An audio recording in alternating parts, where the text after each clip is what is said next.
This is my first impressions on the TOPS Fieldcraft second. And I have been using this thing for a little bit now, sorry about that. And I haven't really used it a lot. Unfortunately, I haven't taken it out bushcrafting yet. But this is the TOPS Fieldcraft, obviously made by the Brothers of Bushcraft. And I will say, from the little bit I have used this thing, I really do like this. And I think it is a really nice general purpose bushcrafting knife. I mean, I wouldn't necessarily classify this as any specific thing. It probably isn't really super good at any specific one thing, but I think for a general purpose bushcrafting knife, this knife it fills that role very well. It does have a powder coating for the black coating and 1095 high carbon steel, heat treated to around 57, 58 I think.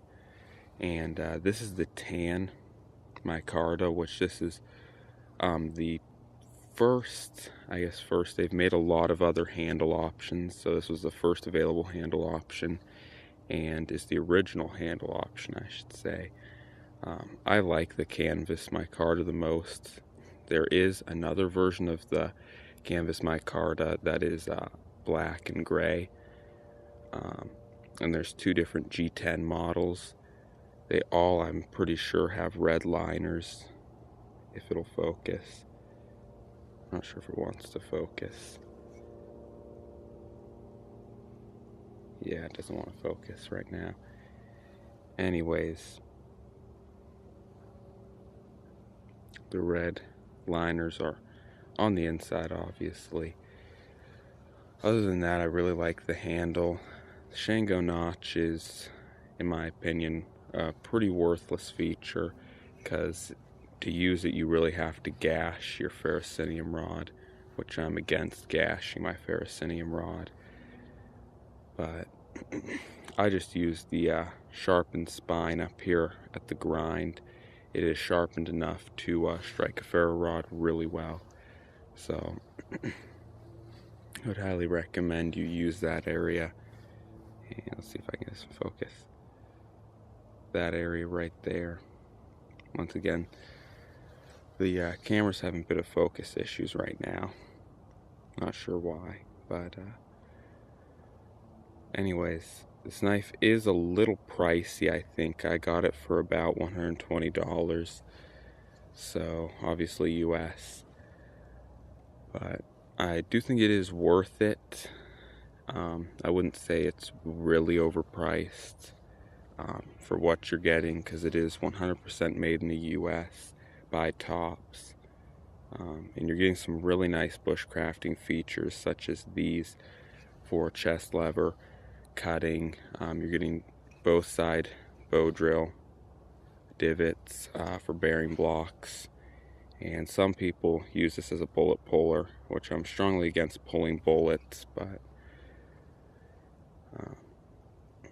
like I said, the Shango notch, which once again I don't fully believe in, because it basically requires you to gash your ferrocenium rod, which, as I've stated, I'm fully against gashing the ferrocenium rod, because that will very quickly shorten the life.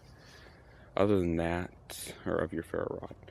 Other than that, the Scandi grind is slightly convexed, which makes this thing a very, very, very sharp knife, and easily as sharp as any Mora you'll get.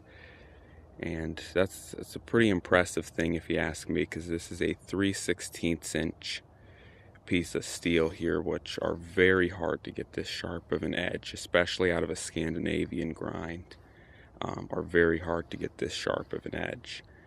So far, like I said, the light testing I have done with this knife, the edge hasn't dulled whatsoever. And once again, I haven't hard used it, but I have full intentions on doing that soon. Other than that, that's basically the knife and all its specifications. I think this would be a really nice general purpose, as the name states, fieldcraft knife for any bushcrafter that just wants a solid knife. And onto its sheath. Just a quick thing about the sheath. This is a full Kydex sheath with steel clip.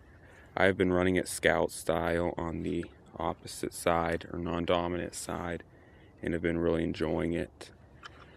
Ferro rod here does have some magnesium. I'm going to replace that with a Light My Fire Army, but for the time being it will work and it will get fires started. But I would recommend upgrading that, because the ferrocenium rod is a very small ferrocenium rod. The black one is the ferro rod. So I would strongly recommend just replacing that with the Light My Fire, because that basically has both magnesium and the ferrocenium combined, so you can make shavings with it and start fires really well. Basically do everything that these three things can do. So other than that, the Kydex has amazing retention. There's absolutely no play whatsoever in here, as you'd expect with a good quality Kydex sheath. So that is my first impression / partial early review of this knife.